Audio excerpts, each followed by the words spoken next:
guided me to it. I cannot give you share. So there was some disputes, and finally something miraculous that when Zamzam was found by Abdul Muttalib, some of the other Qurayshis came and said that we want to share in it. And he said that Allah has guided me to it. I cannot give you share. So there was some disputes, and finally something miraculous happened, and we cannot call it miracle because miracles are with the prophets. But some karamat happened, and the Quraysh accepted the supremacy of Abdul Muttalib over Zamzam. But then it bothered Abdul Muttalib, so he decided, and he had only one son at that time, Al-Harith. He didn't have other sons. So he's made dua that, oh Allah, if you give me 10 sons, I would sacrifice one of them. So when he had 10 sons and Abdullah was the youngest, so he said, I want to fulfill my promise. But some of the other people started to oppose him. How could you sacrifice your son like that? Give kafaras, give fidyas, something. So finally he sought the advice of a diviner, somebody who makes divination with arrows and so on, and his name kept coming. So she said that every time his name comes, give 10 camel for sacrifice, for offering, until the arrow falls on the camels. So he kept doing it until it became 100 camels, and then therefore he was saved, Abdullah. The Prophet ﷺ, in a beautiful narration, he remarked that I am the son of 2 who were sacrificed. So the first person who was or about to be sacrificed, Allah had commanded, who was that? Ismail al-Islam, and then his own father. So he said, I am the son of the 2 sacrificed ones. Now, Dhabihayn, yani, Waladu Dhabihayn. So I am the son of 2 who were sacrificed. So as he's going to get married, Utayla says that if you marry me, I will give 100 camels. And he said, no, I cannot disobey my father. I am, with him. And so therefore they went ahead and he got married, and the marriage was consummated. And next day, or a day or 2 later, when the same lady saw Abdullah, and Abdullah asked her as to what she wanted to, what did she have in mind? She said that I have no haja for you, because when you were going to get married, I saw something bright on your forehead, and some of the people, but we have to be very guarded, because that's where some of the things come into our aqidah. Some of the people say that Rasulullah ﷺ is a Nuri, which is not correct. Rasulullah ﷺ is Bashar, and he himself said, Ana Bashar is Mislukum Yuha. Yani I am a human being like you, except that wahi comes to me. But she saw something, and that was that the nutfa, or whatever you want to call it, that was transferred into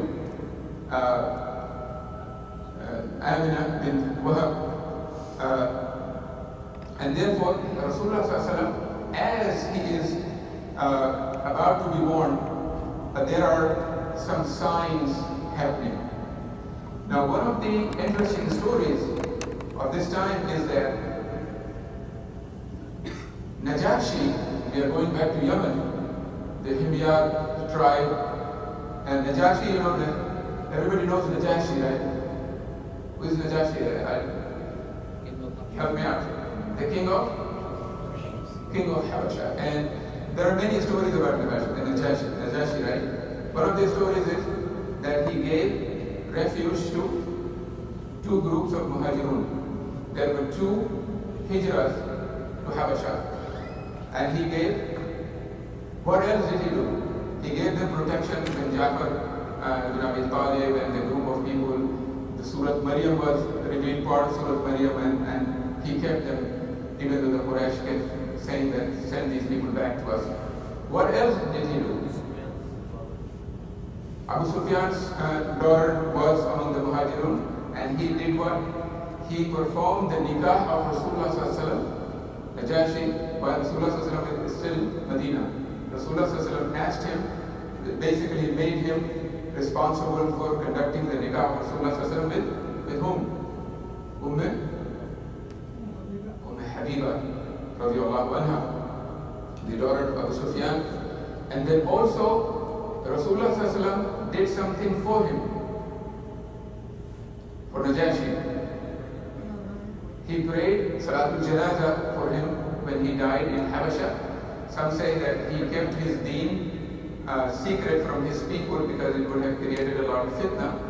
But Jibreel alayhi salam informed Rasulullah sallallahu alaihi wasallam, and Rasulullah sallallahu alaihi wasallam told the Sahaba that your brother Najashi has died, and he led Salatul Janazah for Najashi. Rasulullah sallallahu alaihi wasallam, and these are some of the things we should know by heart because he is the most dear to us, dearer than our own selves. And it's part of Iman, actually. We are required to love him more than we love ourselves. So he had 9 uncles. Of course, the 10th was his own father. So he has Al-Abbas, Hamza, Abu Talib, Al-Zubayr, Al-Haris, Hajra, Muqawwim, Dirar, Abu Lahab, Abdul Uzza. And then among the aunts, he has 6 aunts. 5 are born from his real full grandmother, paternal grandmother, who is the Fatima, just as we mentioned. And from that grandmother, there is Safiya, that is his full aunt, Hakim al-Bayda, Atika, Umayma, Arwa, and Barra.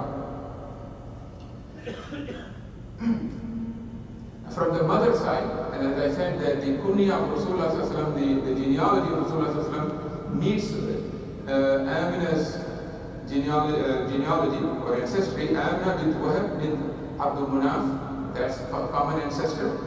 And then she was from Zuhra bin Kilab bin Murrah, ibn Ka'ab bin Luay bin Ghalib bin Fihr bin Malik bin Nadr, and this is Kinana. So you see that it's a common genealogy of the two. Now, we were talking about Najashi. So Najashi had a governor in Yemen called Aliyah, and he was killed treacherously by a man named Abraham.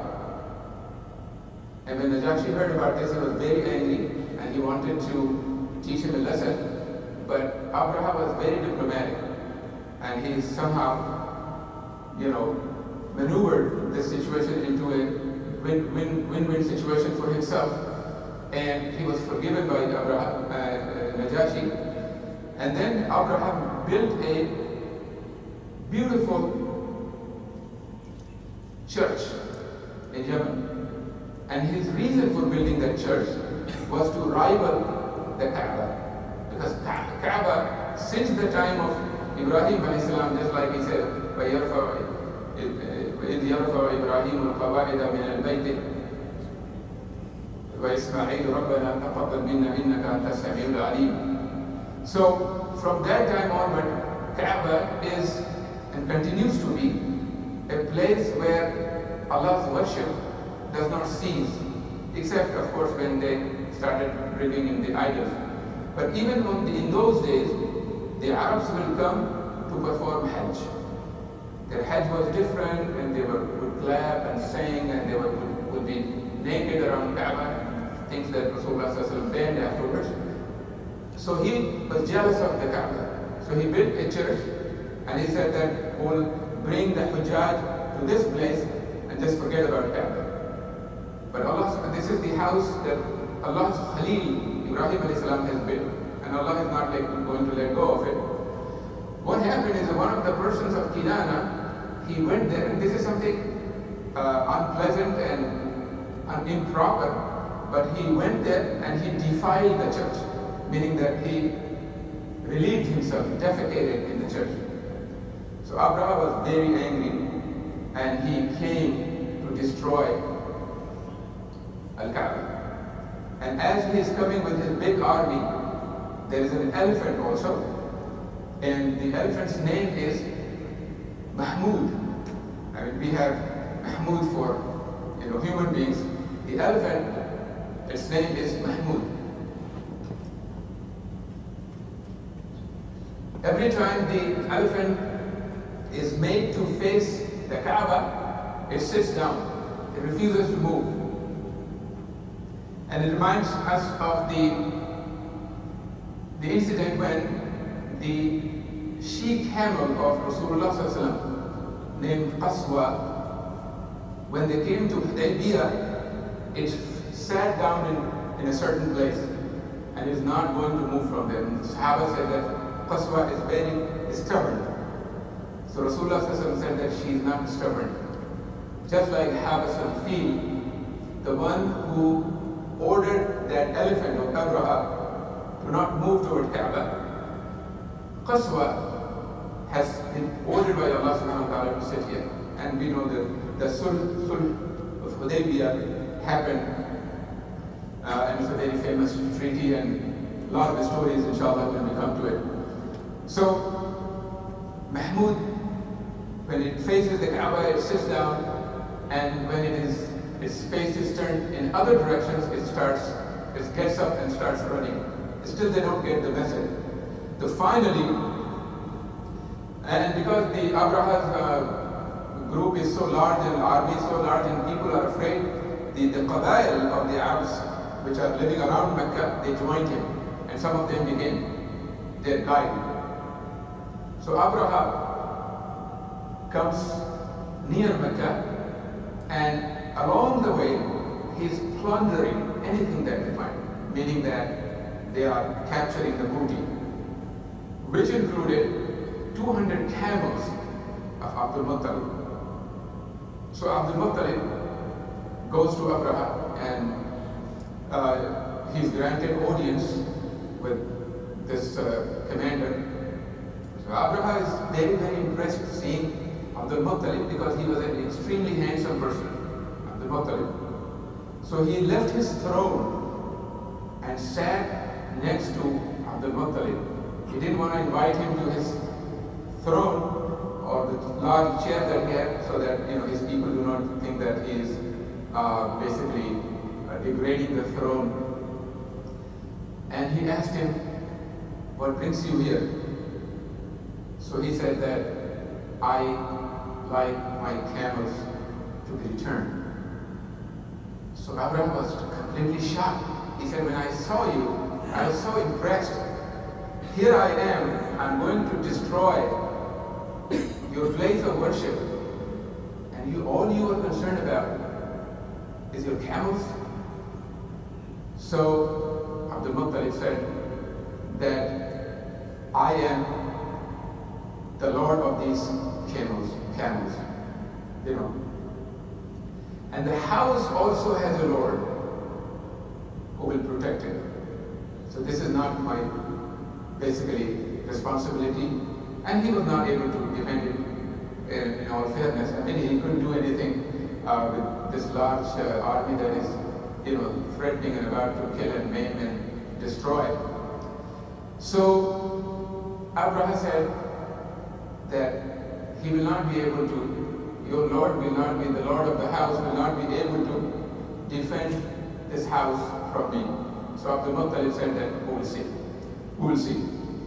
So this is the dialogue that is happening. And then, as we know, that many years later, Allah subhanahu wa ta'ala through Rasulullah sallallahu alaihi wasallam gave us 2 surahs, right? So the first surah is أَلَمْ تَرَ كَيْفَ فَعَلَ رَبُّكَ بِأَصْحَابِ الْفِيلِ أَلَمْ يَجْعَلْ كَيْدَهُمْ فِي تَضْلِيلٍ. And the rest of the surah, Allah subhanahu wa ta'ala is saying that, "Did you not see what your Lord did to the people of the elephant?" And it is said that the Junud, the army of Abraha, was hit by nothing bigger than peas or small pebbles by these birds. Some say these were starlings, some say these were swallows, but they came in large numbers and they had 3 stones, one in the beak and 2 in their claws. And when they threw, every person who was hit by these stones got killed. And it reminds us many years later that on the day of Badr, we remember Rasulullah had done what? He has taken a fistful of pebbles and he says, Shahatil wujuh, may the faces be disfigured today, and he throws. And every person, according to historians, every person who was in the Qurayshi army was hit with the dust or the pebbles that Rasulullah said. It was just a fistful in one fist that he had, and he threw. And later on, Allah subhanahu wa ta'ala said that وَمَا رَمَيْتَ إِذْ رَمَيْتَ وَلَكِنَّ اللَّهَ رَمَى, that what you threw on that day to Rasulullah, it was not you who threw, but Allah, it is Allah who threw it. So imagine the power of this. So the army of Abraha was destroyed. Abraha, it is said that his fingers fell off, and according to one narration, his heart basically burst out of his chest and he died. And after that, the Quraysh enjoyed the profile of the Quraysh. It was raised among the Arabs because they started to say that the Quraysh are Ahlullah. These are the people of Allah. And this year is called Al-Aam Al-Fil. This is the year of the elephant. And of course, as you know, many of us even today do not know their real date of birth, especially if they came from the countryside. Their real birth is not known. Their parents put 1st January, such and such year. Even in this time, imagine 1400 years ago, people did not have real date of birth. That's why there are 13 opinions about the birth of Rasul, the date of the birth of Rasulullah. People agree that he was born in the month of Rabiul Awwal, but what day? 12 is the most commonly known, but there is also a large group that believes in on the 8th of Rabiul Awwal. So this year, and the Arabs remembered back then their events by their dates by some major events, that this event happened. I was born, for example, somebody will say, I was born in the year of Ghazwat al-Khandaq, for example. You know, Sa'ad bin Mu'adh radiallahu anhu, there's a big controversy about, Zainab radiallahu anha's marriage and Sa'ad's death because they cannot be reconciled. But we know that he became a shaheed, he died of his wounds after Ghazwat al-Khandaq, after he dealt with the matters of Banu Qurayza. So this is the year, the Amul Fil, is when Rasulullah was born, and we see that the signs started to point to his birth. Amina, his mother, said that she saw a light emanate from her and illuminate the qasr of Busra. And that this is not Basra in Iraq, this is Sham.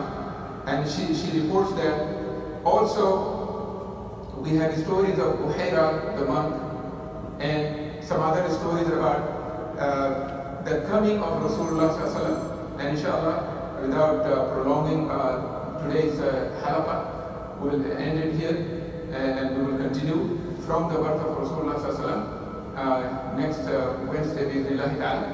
And if there are any questions, inshallah.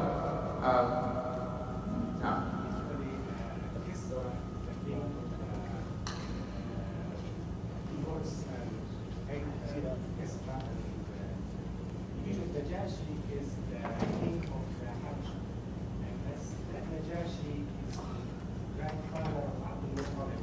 Is he the same Najashi who had saved become a Muslim? Because Najashi. Is that the same one? Because it had that goes back to Abdul Muttalib, which is his grandfather. Is that the same person? The lineage of Abdul Muttalib is from Qusay, which is several generations above Abdul Muttalib, and then from there to Adnan.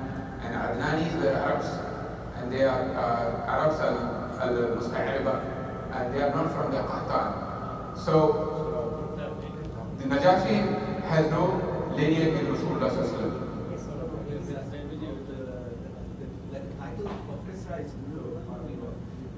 For Sassanid Empire, it had Abban ibn Uthman bin Affan. He is also a collector of some of the early stories of the life of Rasulullah sallallahu alaihi wasallam, because they were from the Tabi'een and they had access to some of the old Sahaba, and this matter is still fresh in the minds of people. But yes, you are right. And as a matter of fact, we have seen this, that the large volume of Ibn Kathir, for example, now have been made concise and abridged because there were so many Israeliyat, right? Of course, you cannot find Israeliyat in here, but we do know the proof of Rasulullah sallallahu alaihi wasallam, because some of the scriptures, the Injil, and Injil, as we mentioned in the last lecture, that Injil means the good news. Ask a Christian who has knowledge of Greek and Aramaic, they will tell you that Injil means good news. And what was that good news? The good news was the Prophet sallallahu alaihi wasallam. They say that he came to give them the bishara of a comforter who will come. And one other name that is mentioned in Hebrew, I believe, is Far Khalid for Rasulullah sallallahu alaihi wasallam. So there are many signs of him coming.